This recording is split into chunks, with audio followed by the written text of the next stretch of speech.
Olá, pessoal. Eu sou o Felipe Giacomoli, mestrando em Ciências Criminais pela PUC do Rio Grande do Sul, especialista em Direito Penal Empresarial também pela PUC e advogado criminalista. Eu inicialmente agradeço o convite da editora Tirano Blanc para organizar, juntamente com o Henrique Saibro, este curso sobre as alterações promovidas pela Lei Anticrime, que surpreendeu a todos com inúmeras modificações importantes ao direito processual penal e ao direito penal. Além de novos institutos incorporados ao ordenamento jurídico brasileiro, houve inúmeras modificações em temas fundamentais das ciências criminais. Espero que você esteja aproveitando as excelentes videoaulas gravadas pelos nossos professores, os quais eu agradeço novamente por se engajarem e contribuírem ao projeto. Então, eu escolhi falar sobre o juiz das garantias, esse instituto tão importante e amplamente aceito nos demais países, mas que no Brasil sofre um bombardeio de críticas desde a sua previsão originária no PLS 156, no projeto de reforma do Código de Processo Penal brasileiro. A lei anticrime, ela trouxe o juiz das garantias muito inspirado por aqueles dispositivos do projeto de reforma e instituiu os artigos 3º-B a 3º-F do Código de Processo Penal, que tratam especificamente da matéria. Eu dividi a minha aula em 5 pontos. O primeiro, uma introdução sobre a lei anticrime, vou falar rapidamente sobre o juiz das garantias também. Depois, o conceito do juiz das garantias, o que é esse juiz das garantias, quem é o juiz das garantias. Depois falarei um pouquinho sobre as competências desse juiz das garantias, em seguida os fundamentos do Instituto, para que e por que ele é importante. Por fim, colocarei algumas perspectivas de sua implantação no Brasil e alguns problemas a partir desse ordenamento jurídico, a partir desses dispositivos que foram aprovados, alguns problemas que deverão ser enfrentados, tá bem?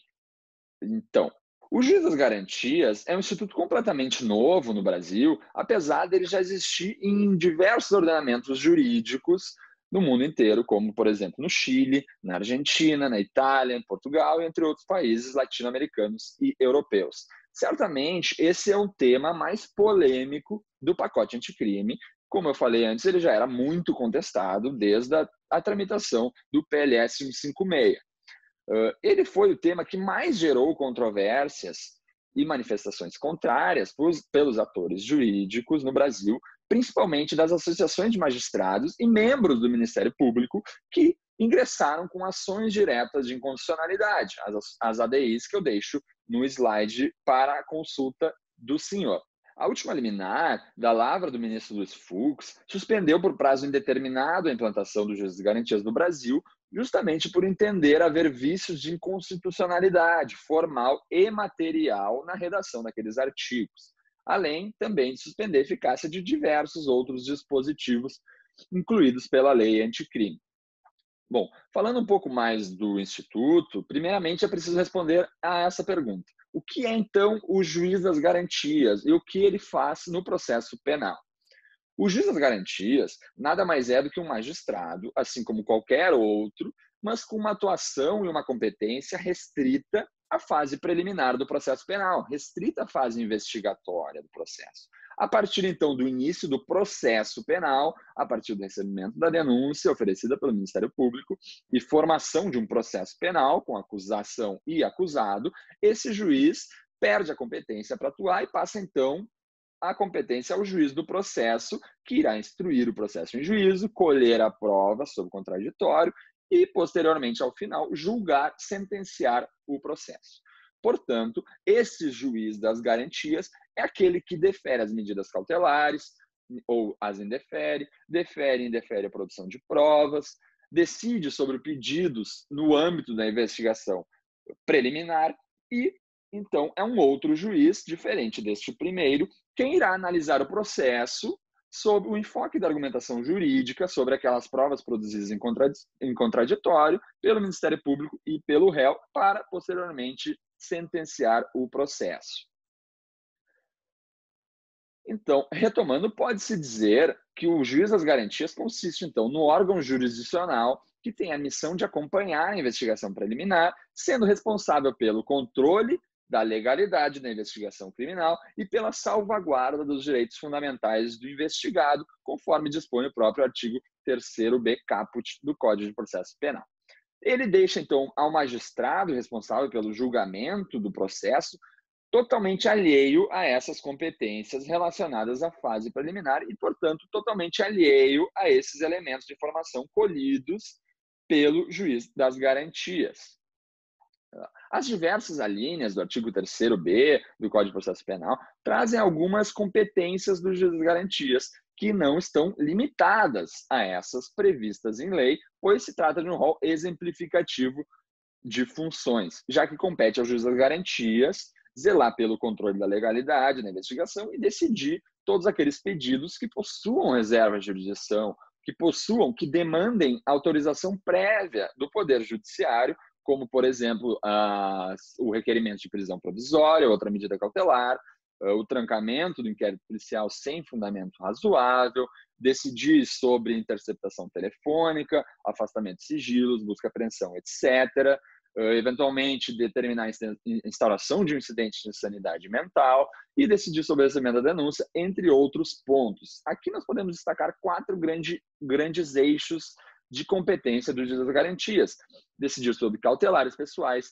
decidir sobre meios de obtenção de prova, sobre o controle da legalidade na investigação e o procedimento investigatório propriamente dito. Tá bem? O juiz das garantias, então, claramente instala uma separação de competências entre o juiz que instruirá o procedimento investigatório daquele que instruirá o processo judicial. Isso não tem efeitos apenas na fase preliminar do processo, muito pelo contrário.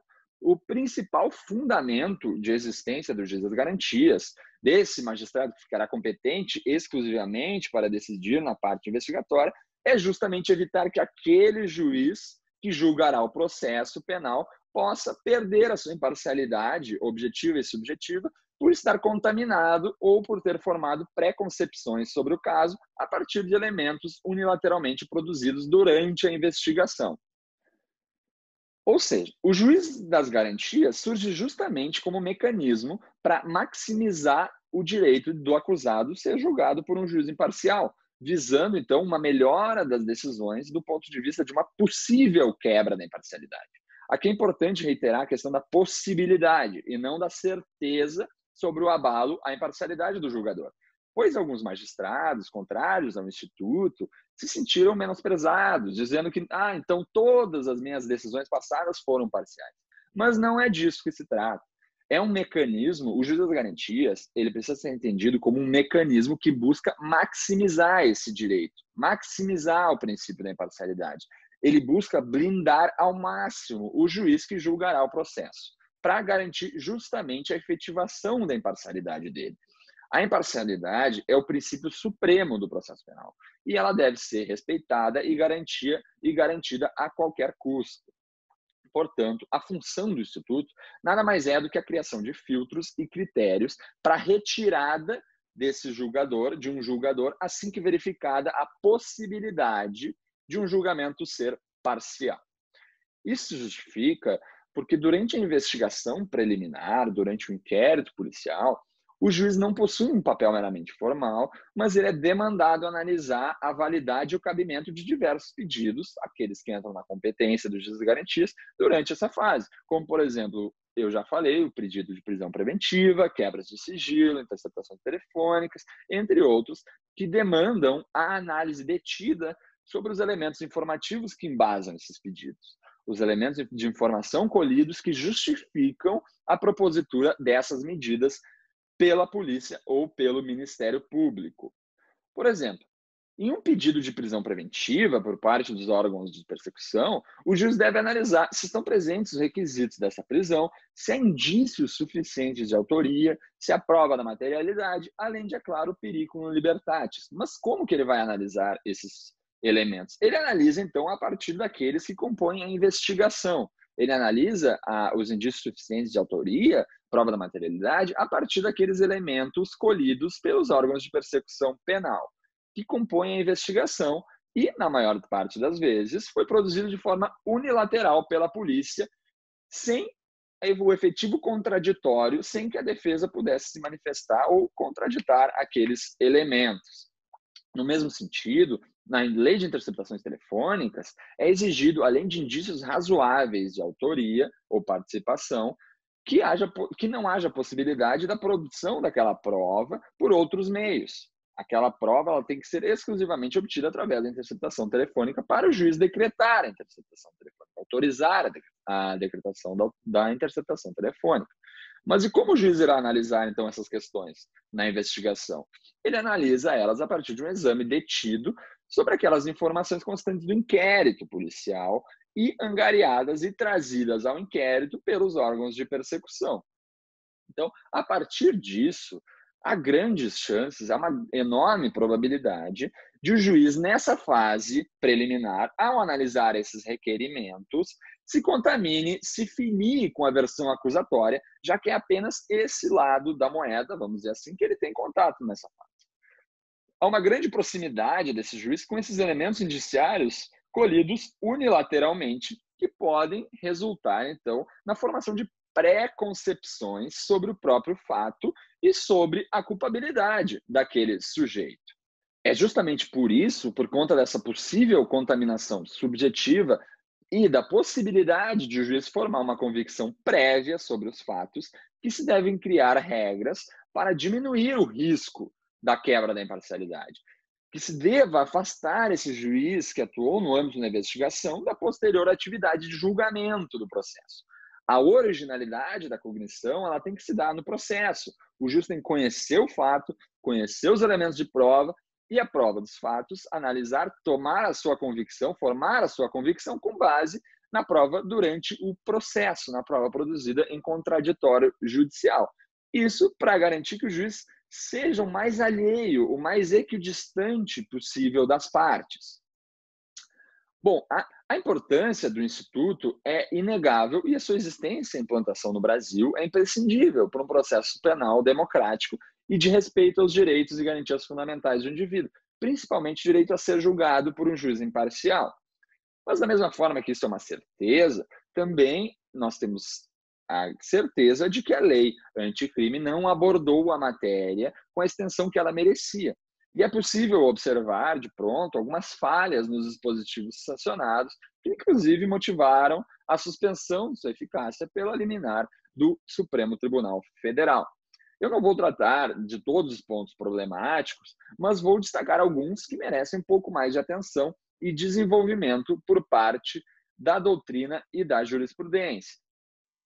Um deles é o artigo 3º-C, que prevê até qual fase, até onde vai a competência do juiz das garantias. Se é o juiz das garantias, quem recebe a denúncia, analisa a resposta à acusação da defesa e é quem decide sobre as hipóteses de absolvição sumária eventualmente trazidas pela defesa ou não. Ou se ao juiz das garantias, compete apenas o ato do recebimento da denúncia e a análise acerca das hipóteses de absolvição sumária trazidas pela defesa competiria ao juiz da instrução, ao juiz que posteriormente julgaria o processo.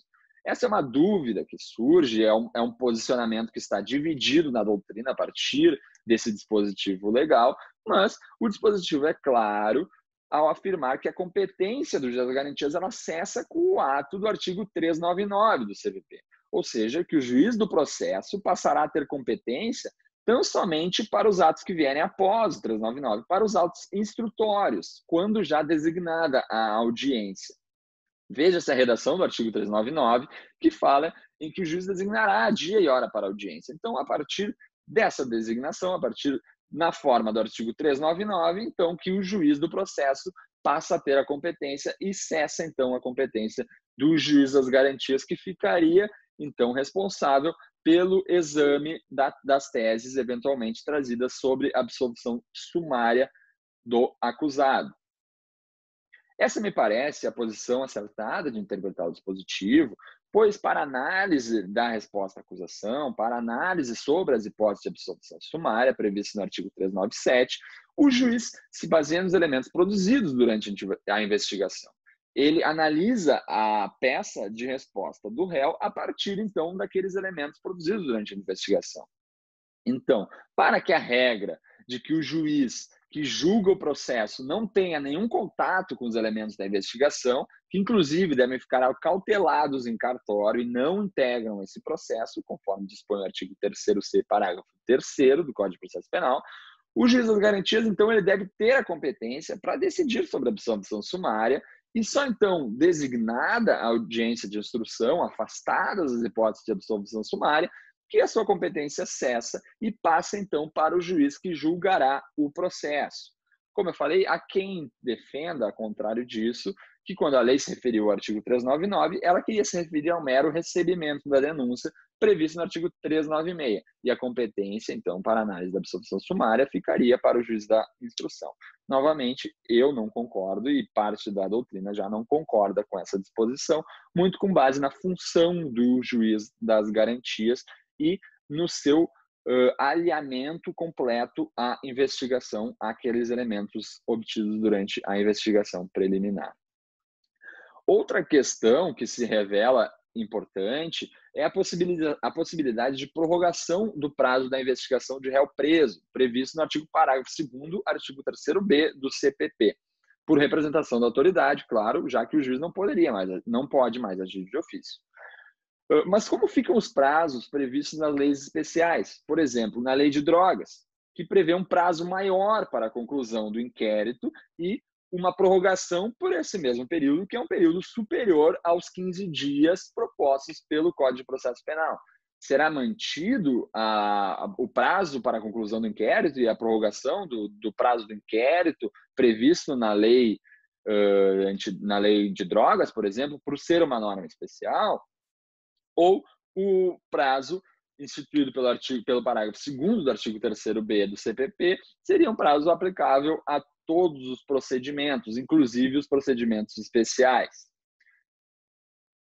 Aqui cabe uma menção à posição do Supremo Tribunal Federal quando mudou a questão da ordem do interrogatório, passando então a ser o último ato da instrução conforme a reforma do Código de Processo Penal.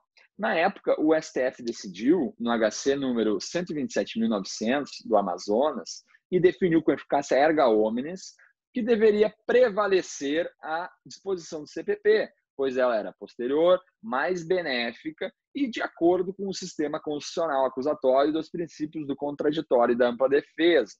Deveria prevalecer sobre o procedimento de algumas leis especiais que previam o interrogatório como primeiro ato, em detrimento do princípio da especialidade. Apesar do princípio da especialidade, o STF definiu que, à luz do sistema acusatório, deveria prevalecer a norma do Código de Processo Penal de que o interrogatório seria, então, o último ato.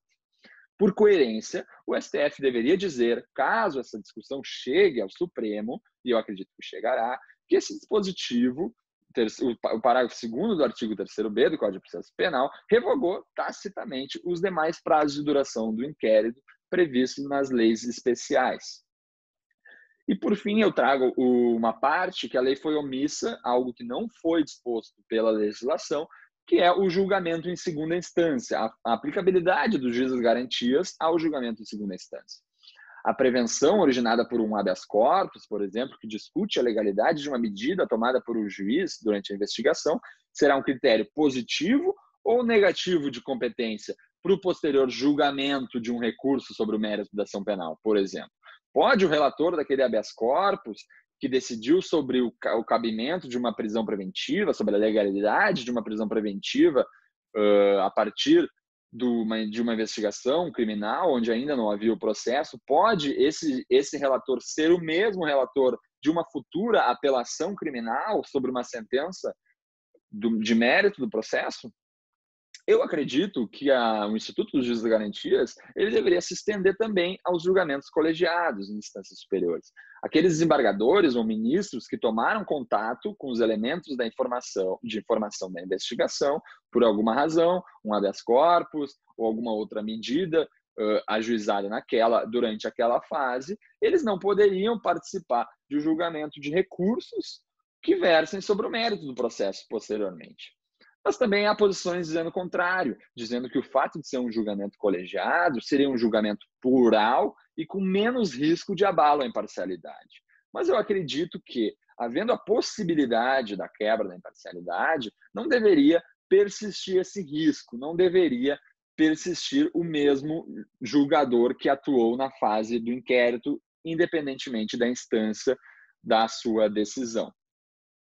Bom, essa foi a minha contribuição para você, para o senhor, para a senhora, e eu espero que você tenha compreendido melhor o Instituto das Garantias e visto alguns problemas que a legislação já nos coloca.